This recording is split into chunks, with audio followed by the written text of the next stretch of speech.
اللہ پاک نے ابراہیم علیہ السلام، ہم کس کے دین کو فالو کرتے ہیں؟ پہلے تو سوال یہ ہے، ہم ابراہیم علیہ السلام کے دین کو فالو کرتے ہیں، زیادہ تر سب کو پتہ ہے، یعنی کہ ہم ابراہیم علیہ السلام کی ملت پر، یعنی کہ جو ان کے طریقے پہ اس پر چلتے ہیں۔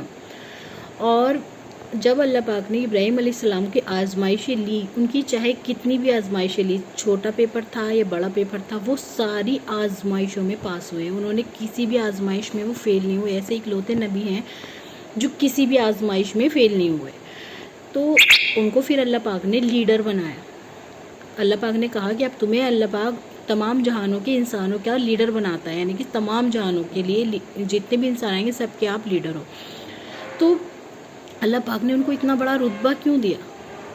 سب سے مین بات، ایک تو وہ اللہ پاک کی ہر آزمائش میں کھرے، مطلب پورے اترے۔ اللہ پاک نے کہا، جب انہیں کہا اللہ پاک نے کہ فرما بردار ہو جاؤ، تو انہوں نے ترنت کہا کہ اللہ میں فرما بردار ہو گیا اس رب کا جو رب ہے تمام عالم کا۔ تو ہمیں ایک بات اس سے یہ سیکھنی چاہیے کہ جب ہم یہ چاہتے ہیں کہ ہم سے اللہ خوش ہو، یا ہمیں بھی اللہ پاک کچھ اچھے مقام پر لائے، یا ہمیں اللہ پاک ہمارے اندر بھی کوئی ایسی بات پیدا کر دے جو ہمیں خوشی دے، یا اللہ جس سے ہمارے رتبے بلند ہو جائے، تو ہمیں سب سے پہلے کیا کرنا ہے؟ اللہ کی فرما برداری کرنی ہے، اللہ کی ہر بات کو مان کر چلنا ہے۔ اللہ پاک ہمارا مقام اوپر دیکھنا چاہتے ہیں، اوپر، اور ہم جو ہے اپنا مقام کو ہم نے خود نیچے گرایا ہوا ہے، اور ہم اللہ سے توقع یہ کرتے ہیں کہ ہم جو اپنے مقام کو ہم نیچے گرا چکے ہیں، اور ہمیں اللہ پاک بلندی عطا فرما دے۔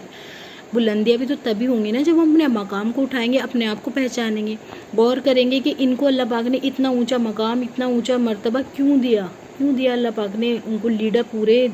جہان کے انسانوں کا لیڈر بنا دیا۔ ہم ان کی دین کی پیروی کرتے ہیں، تو جو ہمارے باپ ہیں، جن کے ہم دین کی پیروی کرتے ہیں، ہمیں ان سے یہ بھی بات تو سیکھنی چاہیے نا کہ اللہ پاک نے کیوں انہیں اتنا بڑا گفٹ دیا، کیونکہ انہوں نے کبھی اللہ پاک کی نافرمانی نہیں کی، اور ایک تو نافرمانی نہیں کرتے تھے، دوسری بات جب کعبہ شریف کی بنیاد اٹھائی انہوں نے، اور اسماعیل علیہ السلام نے، ایک تو گناہگار نہیں تھے، انہوں نے کبھی اللہ کی نافرمانی کی، اس کے بعد بھی وہ دعا کر رہے ہیں ربنا تقبل منا انک انت السمیع العلیم، کہ اللہ تو ہمارے اس کام کو قبول فرما لے، اور تو بہت سننے والا اور بہت علم والا ہے، جاننے والا ہے۔ اور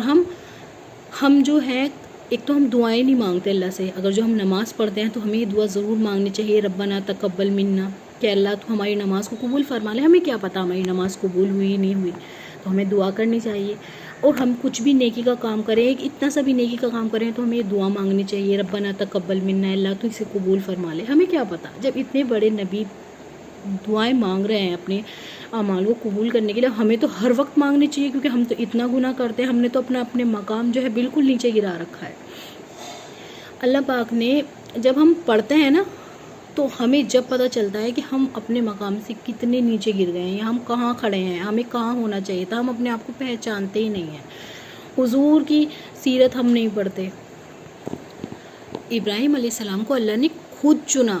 مطلب جس کو اللہ پاک خود چنے، جیسے بہت سارے سیب ہوں اور کوئی سیب اس میں اسپیشل ہو، ایسے ہی اللہ پاک نے ان کو چنا، اتنے سارے لوگوں میں سے چنا، لیڈر بنایا۔ تو ہمیں بھی تو اپنے اندر اپنے جو ہمارے امام ہیں ان کی کوالٹی ہمیں اپنے اندر لانی چاہیے، ہمیں ان کی سیرت پڑھنی چاہیے، ہمیں ان سے کچھ سیکھنا چاہیے، اپنی زندگی میں اپلائی کرنا چاہیے۔ ہم بہت پیچھے ہیں، ہمیں بہت محنت کی ضرورت ہے،